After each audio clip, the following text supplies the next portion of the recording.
예수님께서 이 세상에 오신 이유와 목적을 스스로 밝히시죠. 그래서 나사렛 회당에서 설교를 하실 때 나는 보냄을 받은 자이다 이렇게 말씀하시죠. 주의 성령이 나에게 충만히 임했다. 그래서 나는 하나님 아버지로부터 보냄을 받은 자이고 가난한 자에게 아름다운 소식을 전하러 왔다.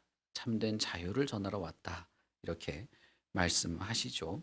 그것은 이사야서 61장이 성취된 것으로 말씀하시는 것이고 자기 자신이 어떤 존재인가, 내가 이 세상에 온 이유와 목적을 말로만 한 것이 아니라 그의 가르침과 여러 행동들을 통해서 그것을 증명해 나가는 과정이 이제 우리가 읽고 있는 4, 5, 6장이라고 할 수 있겠습니다. 그것들은 병자들을 고치고 귀신들을 내쫓고 하는 일들이었죠. 예수님께서 본격적으로 자신의 공생애를 시작할 때 있었던 일들이 이런 것들입니다. 그래서 설교를 하시고 병자들을 고치고 귀신을 내쫓는 일들, 이적을 일으키시는 것이죠. 그리고 또 하나가 뭐냐 하면 사람들을 가르치기 시작했다는 것입니다. 여러분, 바리새인들이나 서기관들이 예수님이 설교를 하거나 가르칠 때 와서 앉아 있지 않습니까? 와서 앉아서 이 사람을 평가하려고 했을 때 그때 그 사람들이 주의 깊게 본 것은 안식일인데 또 고치나 보자 뭐 이런 거였단 말이에요.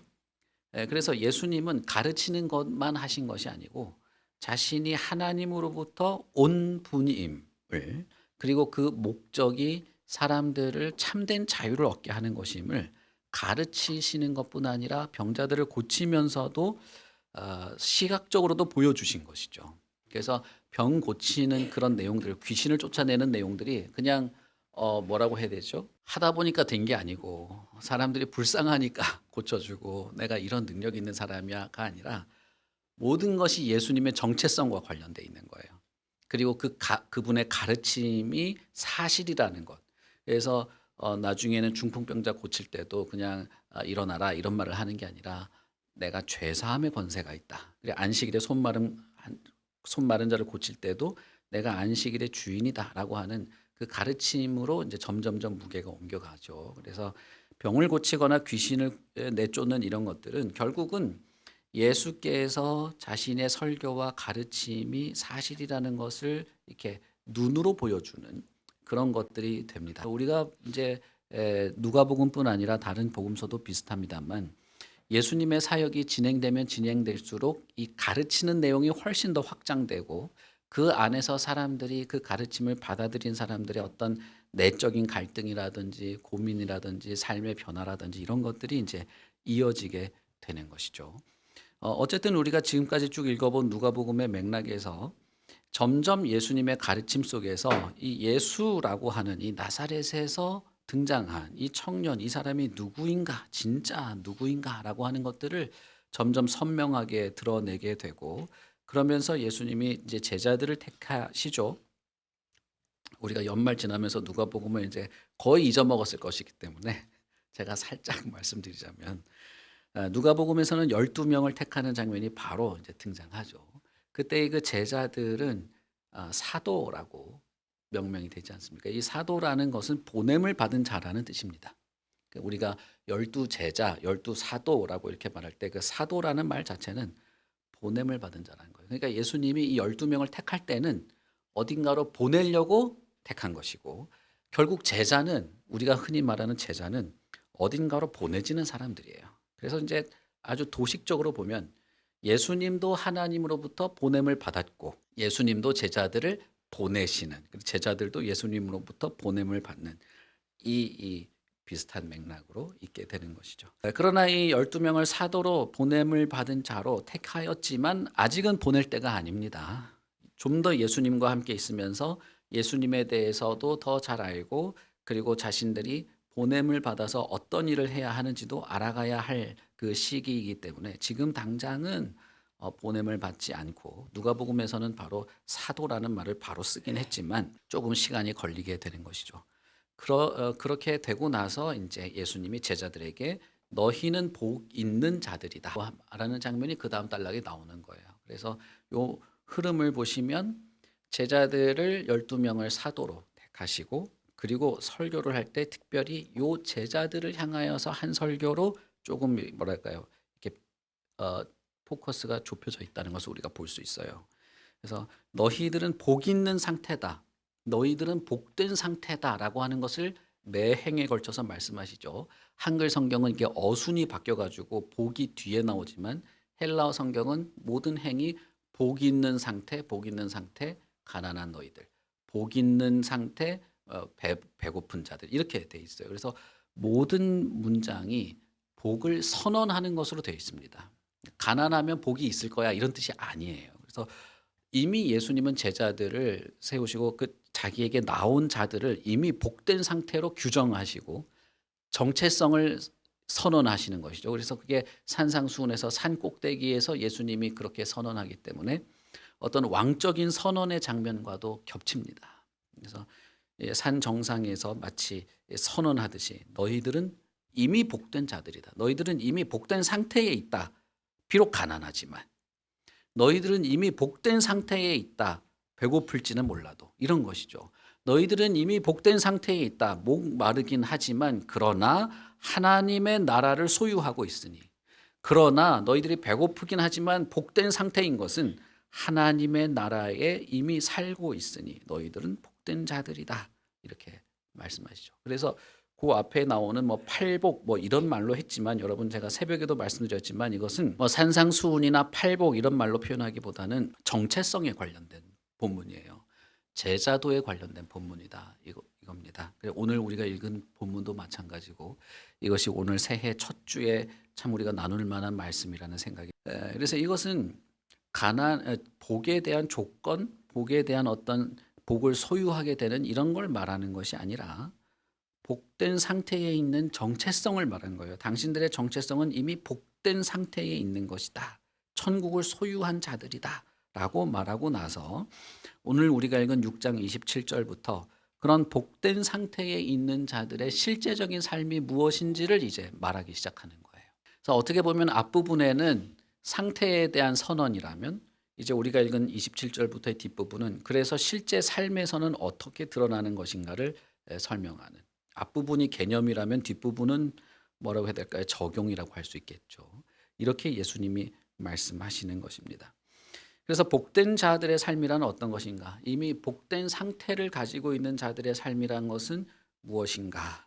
이것이 너희들은 복이 있다라고 말할 때와 거의 유사합니다. 세상에서 가난한 자는 절대 복된 자가 아니죠. 배고픈 자는 절대 복된 자가 아닙니다. 우리가 흔히 하는 말로도 배고플고 힘들면 참 복도 없지 이렇게 말하는 복 없는 자의 특징이에요. 그러나 예수님은 그것이 복된 상태라고 말하는 전혀 다른 패러다임을 말하죠. 세상의 관념이 역전되어 있는 것을 이미 선언했단 말이에요. 그리고 나서 그런 역전된 상태, 이 역전된 정체성을 가지고 있는 사람들의 삶 또한 역전되어 있는 겁니다. 그것이 무엇입니까? 너희 원수를 사랑하며 너희 미워하는 자를 선대하며 너희를 저주하는 자를 위하여 축복하고 너희를 모욕하는 자를 위하여 기도해라. 이쪽 뺨을 치면 이쪽 뺨도 떼고 겉옷을 달라면 속옷도 주고 하는 쭉 이 내용이에요.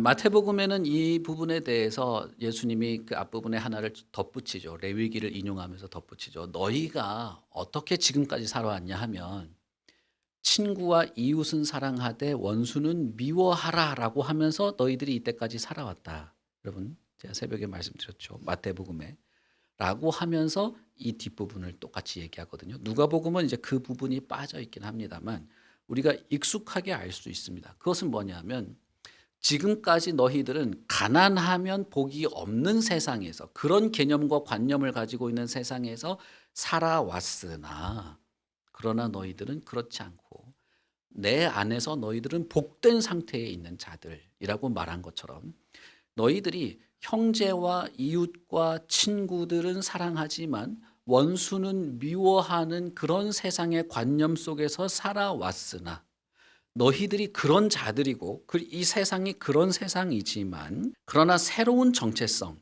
예수 그리스도가 옴으로써 시작된 이미 이 땅에 존재하게 된 천국을 누리는 그 천국의 삶은 완전히 역전되어 있는 삶이라고 말하는 것입니다. 그래서 여러분 이 말은 사실은 논리적으로 맞잖아요. 원수를 사랑하며 이 말이죠. 사랑할 것 같으면 원수라고 부르면 안 되죠.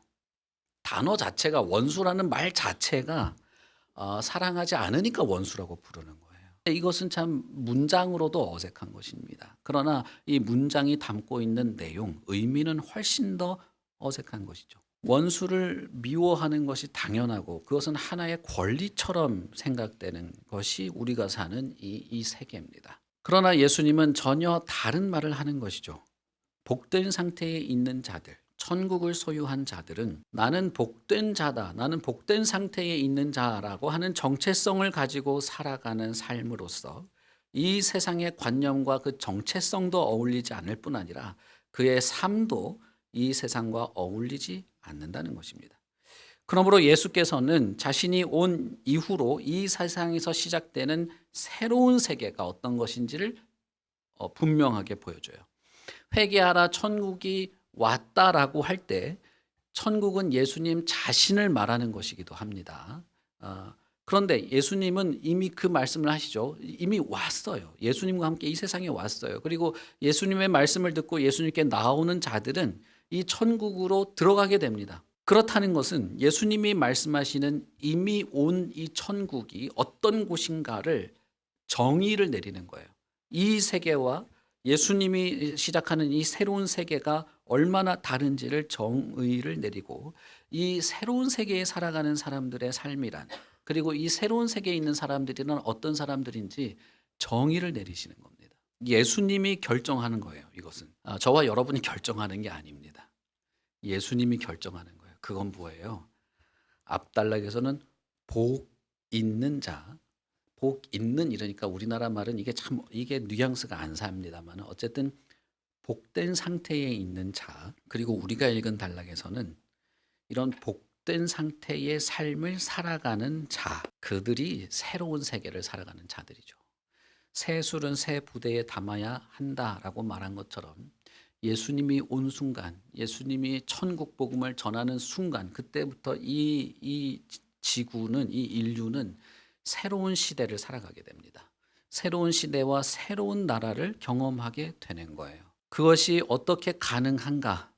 그것은 이 복된 정체성을 가진 자들의 실제적인 삶을 통해서 가능하게 됩니다. 그러니 기독교는 사실은 관념적이지 않습니다. 철학적이지 않아요. 그렇죠. 다른 종교들처럼 그 철학과 관념과 개념에만 몰두한 종교가 아니에요.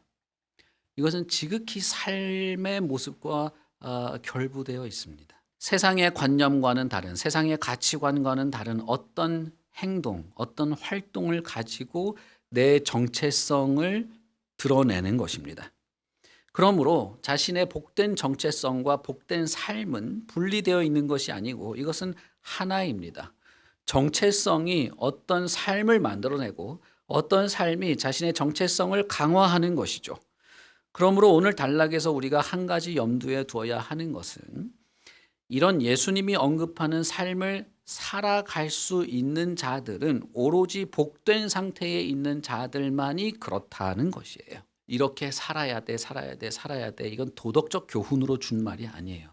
앞단락에 있는 복된 상태라고 하는 이 정체성이 중요한 것입니다. 이런 복된 상태에 있는 자들, 복된 자들에게 그 정체성을 가지고 어떻게 살아가야 하는지 방향을 제시하는 것이 오늘 단락이지 이렇게 살아가는 규범을 지금 규정하고 있는 것이 아니라는 점입니다. 여러분, 우리는 이것을 잘 알아야 됩니다. 원수를 사랑하라고 했지, 원수를 사랑하자, 안 하면 안 되니까 하자가 아니고 원수를 사랑할 수 있는 정체성이 되었어요. 무슨 말씀인지 아시겠죠? 정체성이 되었는데 아직 잘 모른다 이 말입니다. 예수님과 함께 이것이 성숙되어 가야 될 필요가 있어서 이 씨앗과 같은 것을 심고 열매 맺기까지의 과정이 필요한데 예수님은 지금 그것을 말하는 것입니다. 이 복된 정체성을 가진 자가 무엇까지 할 수 있느냐? 이것까지 할 수 있다고 말한 거예요. 그런 면에서 여러분, 오늘 우리가 읽은 본문의 27절부터 있는 이 본문의 내용들이 천국의 삶임을 우리가 이해하고 내가 그 천국에 기꺼이 함께 있기를 바라는 마음이 있다면 분명히 우리는 한 가지를 가지고 있어야 합니다. 그건 무엇이냐면 내가 참으로 예수님이 말한, 제자들에게 말한 너희들은 복된 상태라고 하는 이 정체성을 내가 가져야 한다는 거예요. 무슨 말씀인지 아시겠죠? 교회에 와서 종교 생활에 익숙한 사람이 되라는 게 아니에요. 예수를 믿으라는 겁니다. 예수를 믿는 참된 믿음만이 이런 천국에서의 삶이 가능하게 하는 것입니다. 내가 예수를 20년, 30년, 40년 평생 믿어왔고 어쨌고 그게 중요한 게 아니에요. 이제 와서 내가 60년 예수를 믿었는데 이제 와서 내가 예수를 믿고 싶다. 어떻게 그러냐? 왜 못합니까? 내 안에 이런 정체성이 희미하다면 나는 예수를 믿어야 되는 사람인데 그걸 왜 지난 과거의 그 통뼈 굵은 거 가지고 퉁치려고 하냐 이 말이에요. 제가 말씀드렸죠. 저는 매일 예수를 믿으려고 합니다. 예수 그리스도를 믿는 참된 믿음 안에서 내 안에서 시작된 이 새로운 정체성이 없다면 내 안에 정말 원수도 사랑할 만한 그 그리스도의 은혜와 자비와 풍성한 그 사랑의 위로가 없다면 사실은 내가 이 천국을 소망한다는 것이 분명할 때 우리는 예수 그리스도를 믿는 참된 믿음을 구해야 할 것입니다. 믿고 싶어도 믿어지지 않는다 이런 분들도 많이 있어요. 저는 그 말을 정말 100% 동감합니다. 왜냐하면 저도 그랬어요. 제가 진짜 대학교 졸업하고 그 직장 생활 할 때까지도 교회는 다니지만 열심히 믿는 사람 보면 너무 진짜 어떻게 저렇게 살 수 있을까 싶기도 하고 저런 게 진짜인가 싶기도 하고 부럽기도 하고 믿고 싶은데 믿어지지가 않고 막 이랬단 말이에요. 그런 걸 봤을 때 믿음은 내가 만들어내는 게 아닙니다. 내가 조작하는 게 아니에요. 난 믿는 게 맞아. 뭐 그러면서 믿는 것처럼 뭐 자기를 속이는 것이 있을지 몰라도 이게 만들어지진 않아요. 다만 이것은 있을 수 있습니다. 내가 정말 믿고 싶다. 나에게 참된 믿음이 있어서 내가 정말 이 세상의 삶과는 다른 천국의 삶에 들어가고 이 세상의 개념과는 다른 정말 다른 정체성을 가진 사람이 되고 싶다는 그런 마음의 중심은 가질 수 있을 것입니다. 저는 그것을 말씀드려요. 제가 여러분들에게 믿음을 줄 수도 없습니다. 믿음은 하나님이 주시는 은혜이자 선물이자 복이에요. 그렇다는 것은 내가 얼마나 가난한 자인가. 내가 이런 정체성이 없고 이런 복이 없으니 내가 얼마나 굶주린 자인가. 내가 얼마나 절름발이요 중풍병자요 이 손 마른 자요 내가 얼마나 봉사인가를 깊이 통감하고 나 같은 자를 구원하시는 예수 그리스도를 바라보라는 것입니다. 여러분 제가 여러 번 말씀드렸죠. 제가 뭐 몇 가지 사례를 드는 것이 여러분들에게 별다른 설득력이 없을 수도 있습니다. 그런 몇 가지 사례를 가지고 인간이 죄인이다. 나는 인정 못하겠다. 그러실 수도 있어요. 그러나 여러분 한번 생각해 보십시오.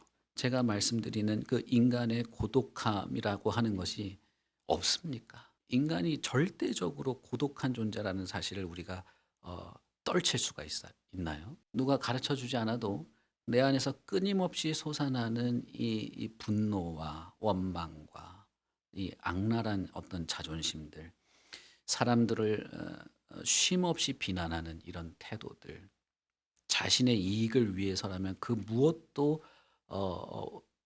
고려하지 않는 이런 것들. 하나님이라고 하는 분이 보시기에 결단코 좋게 보이지 않는 그것을 인간은 다 그래 이러면서 할 수 있겠냐는 것입니다. 최소한도로 내 안에 하나님이 없고 참된 믿음이 없고 이런 정체성이 없다는 사실 하나 정도라도 인정할 수 있다면 그리고 예수 그리스도가 정말 좋은 분이라고 여겨진다면 사실 예수님이 뭘 그렇게 나에게 피해를 입혔어요? 여러분들에게 피해를 입힌 게 뭐가 있습니까? 돈을 달라고 한 것도 아니고 어떤 분이 교회는 돈 달라고 해서 안 간다고 그런 분이 있긴 있었어요. 아니, 내기 싫으면 내지 마세요. 헌금에 대해서도 말씀드렸잖아요. 그건 감사해서 하는 것인데 어쨌든 사설은 그렇고 이 예수 그리스도에 대해서 묘사된 우리가 누가복음 1장부터 쭉 읽었습니다만 예수 그리스도에 대해서 설명하고 묘사된 이것이 어느 것 하나 예수 그리스도를 미워하고 폄하하고 증오하고 거부해야 될 내용이 있었냐는 거예요. 정말 그 수많은 사람들이 수천 년의 역사 속에서 기록해왔고 수십 년의 시간 속에서 이것을 기록되었던 이 내용들이 예수 그리스도에 대해서 묘사한 이렇게 기록된 그리고 그의 가르침 속에서 울려지는 이 내용들이 정말 내 마음을 움직인다면 나에게 참된 믿음을 주시기를, 내가 진정한 예수 그리스도를 믿는 믿음으로 거듭나기를, 지금은 내가 잘 알지 못한다 할지라도 이런 정체성으로 이런 삶을 살아갈 수 있는 이런 새로운 세계, 새로운 시대를 살아갈 수 있기를 바랄 수 있지 않냐는 것입니다.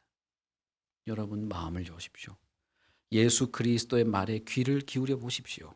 그리고 이 예수 그리스도를 나의 주인으로, 나의 구주가 되시는 분으로 받아들이십시오. 주를 바라보시라는 것입니다. 여기서 말씀하는 이 모든 내용들은 이 정체성을 가지고 있는 자만이 가능한 삶입니다. 이 정체성을 가지고 있는 자들에게 삶의 방향을 제시해주고 있는 것입니다.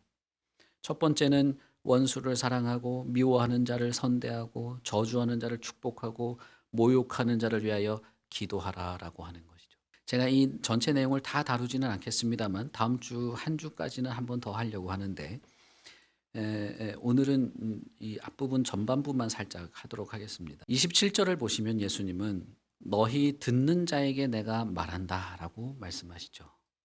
6장 17절에도 보면 예수님의 말씀을 들으려고 나온 사람들이 있었죠. 그리고 제자들도 자신 앞에 있는 제자들에게 복을 선언하고 너희들은 복된 자라 하면서 자기 앞에 모인 사람들에게 그렇게 말씀하시죠. 그러므로 여러분 이것은 분명합니다. 이 정체성을 가진 자에게라야 이 말이 의미 있다는 것입니다. 예수 그리스도를 듣고자 나온 자에게라야 이 내용이 의미가 있는 것입니다. 예수께 나온 사람들, 그들이 누구인가, 그의 말을 듣고자 하는 사람이 어떤 사람들인가를 생각하게 하는 것이죠. 그리고 듣는다라는 말은 그저 귓구멍으로 이렇게 듣는 걸로, 청취하는 걸로 끝나는 것이 아니고 듣고 그것이 삶에서 배어나오는 것을 의미하는 것이죠. 한국어로도 듣다라는 말이 그런 것을 이제 같이 뉘앙스를 가지고 있죠. 여기 있는 헬라어도 그렇습니다. 듣고 따른다는 의미가 함께 있는 것입니다. 그러므로 예수께 듣고 그 들은 말대로 삶에서 실천해 보고자 하는 어떤 그런 작은 마음의 중심이라도 있는 자들에게 예수님은 완전히 세상과 완전히 다른, 어떤 면에서는 폭탄 선언과 같은 말을 꺼내시는 것입니다. 이를테면 속옷과 겉옷 돈을 빌려주고 사랑을 베풀고 희생하고 하는 것들이죠. 여러분 여기에서 좀 뭐라고 해야 될까요? 좀 이런 것을 우리가 생각해 볼 수 있는데, 예수님은 이미 자신 앞에 말씀을 들으려 나온 사람들에게 무언가 사람들에게 줄 것을 가지고 있는 것처럼 말했다는 거예요. 무슨 말씀인지 아시겠습니까? 겉옷을 달라고 하면 속옷까지도 줄 수 있는 거죠. 속옷이 있으니까. 무슨 말씀인지 아시겠죠? 달라고 하면 빌려주지 말고 그냥 줘라. 이자 받을 생각하지 말고 그냥 줘라 할 때 줄 것이 있으니까 주는 거 아니겠습니까? 오리를 가자 하면 십리를 가줘라라고 할 때 그 갈 수 있기 때문에 갖는 거 아니에요? 예수님은 이 복된 자들을 가난하고 배고프고 사람들에게 핍박받는 자들로 말해 놓고서는 여기서는 사람들에게 뭔가 내어줄 것을 가지고 있는 자처럼 말했다는 점이에요. 이것이 정말 재미있는 점입니다. 이것은 어떤 면에서 물리적으로 정말 돈이 많아서 부자인 사람들을 언급하는 것일 수도 있겠죠. 그러나 여기서의 요점은 예수님의 설교를 듣고 마음이 움직이기 시작한 사람들, 비록 어떤 깊이나 삶의 혁명적인 변화가 있지는 않다 할지라도 마음을 열고 예수 그리스도를 따르기 시작한 사람들에게는 예수님의 관점에서는 그들이 정말 무언가를 해낼 수 있는 자원을 가진 자처럼 말했다는 것입니다. 재밌지 않습니까? 나는 진짜 아무것도 없는데요. 나는 진짜 힘든데요. 그러나 예수님의 눈에는 이들이 그럴 수 있는 사람, 뭔가를 내어줄 수 있는, 뭔가를 소유한 자로 예수님의 눈에는 그렇게 보였다는 거예요. 예수님의 관점에서 이 복된 자들은 그런 면에서 천국을 소유하고 있습니다. 그들은 정말 복된 자들입니다. 그들은 세상이 가지고 있지 않은 것을 소유한 자들이고, 그것은 세상이 줄 수 없는 것들을 내어줄 수 있는 것을 소유한 자들로 말한 것입니다. 예수를 믿는 저와 여러분이 그렇다는 거예요. 하나도 느낌이 없는데 그러실 수도 있겠죠. 그러나 여러분의 감정과 기분에 대한 내용이 아니라 이것은 예수님의 선언과도 같은 말이에요. 우리가 얼마나 인색한지를 생각해 보면 우리가 예수 그리스도의 이 말씀과 그 은혜를 얼마나 이게 메마른 상태로 우리가 받아들이고 있는지도 생각해 보게 됩니다. 우리는 예수님의 눈에 그렇게 보인 사람들이에요. 달라고 하면 주라. 뭐 있어야 주죠. 있다는 거예요. 그런데 세상은 줄 수 없는 것들을 내어줄 수 있는 것이 예수 그리스도를 믿는 참된 믿음을 가진 자들에게 있어서 원수도 사랑할 수 있는 이런 삶이 가능하다는 것입니다. 원수를 사랑한다고 하는 내용은 제가 새벽에 잠깐 설명을 드렸습니다만 제가 잠깐만 언급하고 결론을 말씀드리고 마치도록 하겠습니다. 제가 다음 주에 이어서 조금 더 설명하기로 하고, 원수를 사랑하라고 하는 이 명령은 그냥 어떤 애틋한 사랑의 감정을 가지라 이런 뜻이 아닙니다. 우리가 세상에서 사랑하는 그런 그 값싼 사랑의 그 열정이나 그런 것들을 말하는 게 아니에요. 성경에서 말하는 사랑, 예수님의 말하는 사랑은 다른 것입니다. 이것을 그저 원수같이 그냥 원수가 악을 행하고 막 난리를 쳐도 막 받아주고 다 좋아해주고 인정해주고 그런 뜻이 아니에요. 우리는 사랑을 대단히 로맨틱한 감정으로 생각하거든요. 로맨틱하다고 하기가 좀 그렇긴 한데, 우리는 사랑을 대단히 감정적이고 감성적이고 내가 뭐든지 다 들어주고 내가 막 저 밑바닥에 들어가고 해주는 이런 걸로 생각합니다. 그러나 여러분, 성경에서 말하는 사랑은 그런 게 아니에요. 사랑은 죄와 그 악을 용납하고 그것을 아무렇지도 않게 덮어주는 그런 식이 아닙니다. 그런 식이면 예수님이 바리새인들과 그렇게 싸울 일도 없고 성전의 그 장사치들을 내쫓을 일도 없죠. 바리새인들 보고 독사의 자식들이라고 말할 일도 없죠. 사랑은 그런 것이 아닙니다. 사랑은 이 세상에서 말하는 그런 감성적이고 어떤 윤리적인 근거를 뛰어넘는 것을 말합니다. 하나님의 은혜의 근거에서 행해질 수 있는 것을 말해요. 하나님의 구원하시는 은혜 안에서 시작하는 하나님의 성품을 드러낼 수 있는 행위를 말하는 것입니다. 우리 뒷부분을 잠깐 보시면 36절, 우리 36절을 같이 한번 읽어볼까요? 시작. 너희 아버지의 자비로우심 같이 너희도 자비로운 자가 되라. 예수님이 27절에서 너희는 원수를 사랑하라고 했지만 그것은 우리가 읽은 36절의 말씀과 연결해서 생각해야 됩니다. 무엇이냐면 하나님처럼 그렇게 하라는 거예요. 하나님의 자비로우심을 품고 하라는 것입니다.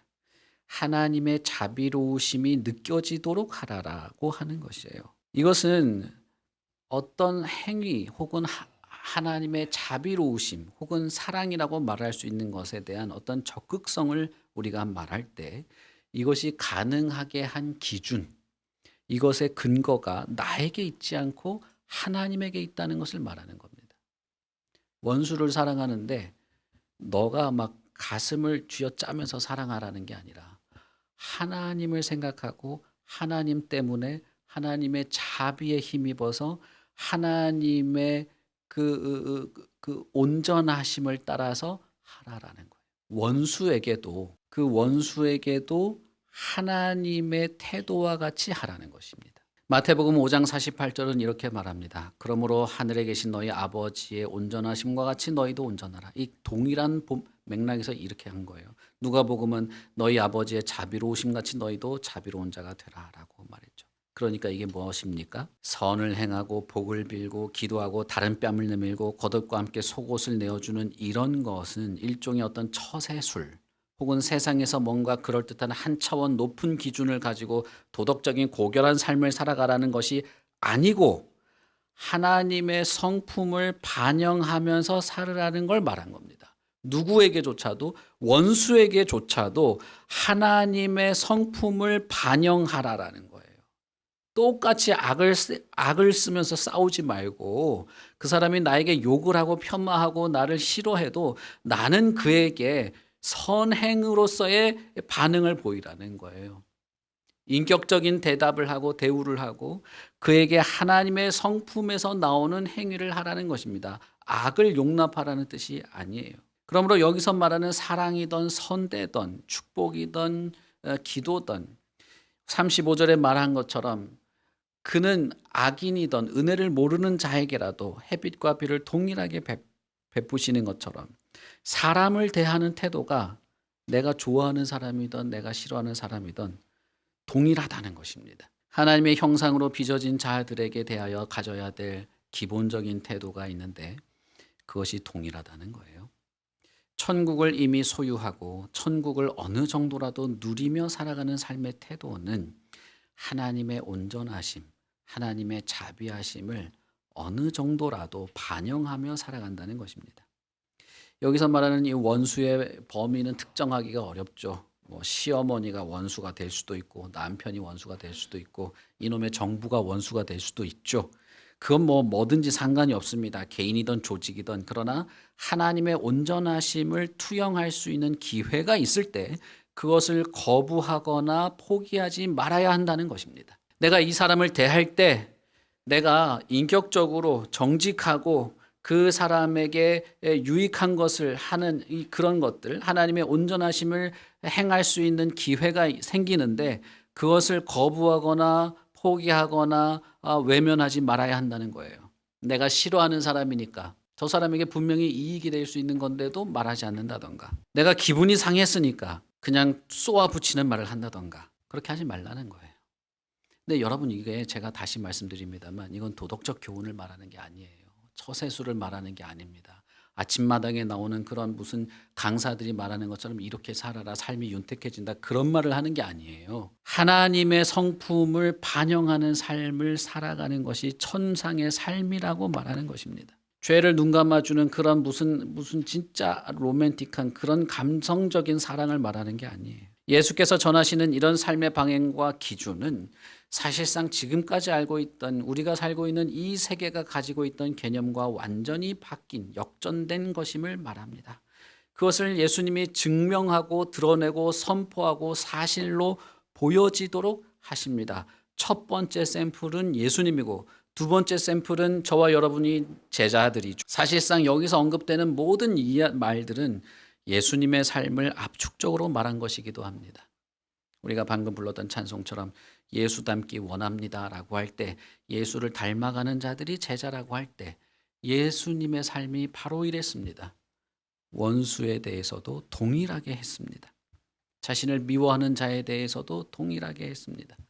저주하는 자에게도 동일하게 했고 자신을 찌르고 몸을 찢는 자들을 위하여 기도하셨죠. 이것은 예수님을 보여줍니다. 그리고 그의 제자들, 그의 말을 듣고 그와 함께 동행하는 자들, 복된 상태에 있는 자들, 천국을 소유하고 있는 자들, 비록 가난하기도 하고 핍박을 받기도 하고 배고프기도 하고 목마르기도 하지만 그러나 천국을 살아가기도 한 자들이 이 천국에 실제한다는 것, 이 세계가 역전되었다는 것을 보여주는 증거로서 이 세상을 살아가게 될 것입니다. 그러므로 저와 여러분, 예수님께서 뭐라고 말씀하십니까? 세상 끝날까지 내가 너희와 함께 있을 것인데 너희는 이 세상의 증거다. 그렇게 말씀하셨죠. 예수께서 실제하시고 그분의 가르침이 사실이고 천국이 이 땅에 이미 와 있음을 증명하는 증인이다. 우리들은 증인이기도 하고 제자이기도 합니다. 그러므로 저와 여러분은 예수님으로부터 이 하나님 없는 세상으로 보냄을 받은 자들이라는 사실을 아셔야 돼요. 우리의 일상으로 우리는 보냄을 받습니다. 죄인들과 잘 어울려 살아라 이런 게 아니에요. 제자의 삶, 제자도의 삶으로 보냄을 받았다는 것이죠. 그런데 이것은 어디에서 왔나, 어디로 보냄을 받았고 누가 제자를 보냈는가를 필연적으로 우리는 생각해야만 합니다. 그러므로 이 제자도의 삶이라고 하는 것, 복된 자의 삶이라고 하는 것, 뭐 천상의 삶이라고도 할 수 있겠죠. 이것은 하나님과 예수 그리스도와 강하게 연결되어 있는 겁니다. 다시 말하면 하늘에 계신 아버지가 예수 그리스도를 보낸 것처럼 예수께서 나도 보냈고, 하늘에 계신 아버지가 온전하시고 자비로우신 것처럼 나도 온전하고 자비로움으로 이 세상을 천상으로 살아가야 되는, 그러므로 하나님과 예수 그리스도가 없다면 이것은 무의미한 말이 됩니다. 이런 역전된 세상, 하나님에게 강하게 연결되어 살아가는 것, 예수 그리스도의 가르침과 그분의 인도에 따라 살아가는 삶이라는 것은 전혀 다른 세상과 삶이 있다는 것을 스스로 느끼고 스스로 증명하며 살아가는 삶이 되는 것이죠. 여러분 어떠십니까? 우리 작년의 마지막 주에 앞단락을 읽고 우리가 26년 1월 첫 주에 우리가 이 단락을 읽을 때 우리가 매일 그래야 하고 매년 그래야 하지만 정말 자신을 잘 돌아보시길 바랍니다. 여러분 지난주 말씀을 잘 생각하시고 이번 주 말씀을 생각해 보십시오. 27절부터 38절 사이에 있는 이 내용은 사실 예수 그리스도의 삶을 압축적으로 보여줘요. 그리고 저와 여러분은 이 세상을 이제 어떻게 살아가고자 하시냐는 겁니다. 이 세상을 어떻게 살다가 천상에로 가고 싶으시냐는 거예요. 마태복음에는 양과 염소가 나오죠. 예수님께서 마지막 심판에 어떤 일이 벌어질지를 미리 말씀하시는 장면이 나옵니다. 거기에서 한쪽 줄에 선 자들은 영원한 지옥으로 들어가고 한쪽 줄에 선 자들은 영원한 천상으로 가게 됩니다. 두 사람들의 반응이 전혀 달랐죠. 어떤 사람들은 이렇게 말합니다. 주여 주여 우리가 주의 이름으로 병자도 고치고 주의 이름으로 사람들도 가르치고 주의 이름으로 귀신도 내어 쫓았습니다. 주의 이름으로 선생 노릇도 해왔습니다. 그런데 예수님이 뭐라고 말씀하십니까? 누구신지 모르겠습니다. 그 헬라어 표현은 예수님이 진짜 모르는 사람처럼 말해요. 알지만 난 너희들 무시해 이게 아니라 그냥 아예 없는 사람들이에요. 그런데 이쪽 줄에 선 사람들은 주여 주여 우리가 언제 주님께 물 한 그릇 떠다 드린 적이 있었나요? 우리가 언제 주님 때문에 핍박받은 적이 있었나요? 예수님이 뭐라고 말합니까? 이 작은 자에게 물 한 그릇 떠다 준 것도 나에게 해준 거다. 주여 우리가 언제 주님이 감옥에 갇힐 때 찾아본 적이 있었나요? 하늘에 계신 너희 아버지의 뜻대로 행한 그것이 나를 위해서 한 것이다. 그렇게 말씀하시죠. 여러분 저는 이쪽 줄에 설까 봐 무서울 때가 많아요. 주여 주여 나 목사로 한 30년 했는데요. 누구신지요? 무섭다 이 말입니다. 근데 여러분 재밌게도 이쪽 줄에 선 사람들은 내가 왜 천국에 들어가야 될지 무서워가지고 나 저쪽 줄에 서야 되는 사람인데 이쪽 줄에 잘못 선 거 아닌가? 눈 마주치지 않으려고 땅만 쳐다보고 이렇게 여러분 그런 느낌 없으십니까? 저 옛날에 신학교 입학할 때 그런 느낌 있었어요.